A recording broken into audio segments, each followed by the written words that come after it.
Elaborate security arrangements have been made for the rally of BJP's Prime Ministerial candidate Narendra Modi in Bangalore today, with some 5,000 personnel being mobilized for the event. Hundreds of senior police officers along with more than 4,000 policemen will be deployed for the rally. BJP, whose first government in the south crumbled in May, is looking to return to power. People are paying 10 rupees to participate in the rally. The collected money will be donated for the installation of Sardar Vallabhbhai Patel's statue in Gujarat. Narendra Modi has taken over Bangalore city, it seems, ahead of his rally.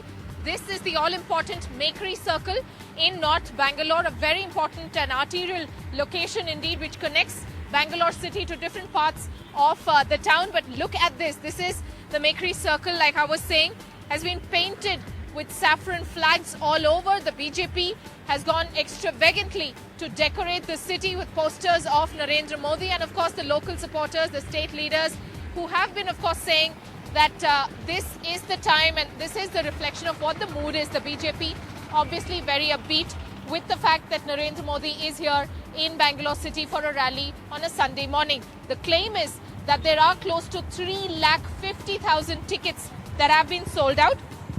Each ticket costs 10 rupees and the BJP claims that this of course is something that the people have come forward to view Narendra Modi. But then some figures that we can tell you is that the BJP has arranged for a crowd, brought in huge number of buses so that people from districts could be brought to Palace Grounds, which is going to be the venue in Bangalore where he is going to be speaking for about an hour.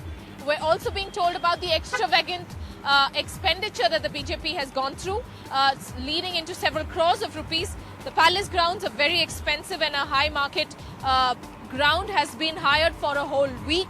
A special gift, a piece of jewelry, we are being told from sources from the BJP, is going to be gifted to Narendra Modi. So an out-and-out BJP event, it seems, where on Sunday there are going to be traffic disruptions. In fact, this whole area is likely to be cordoned off.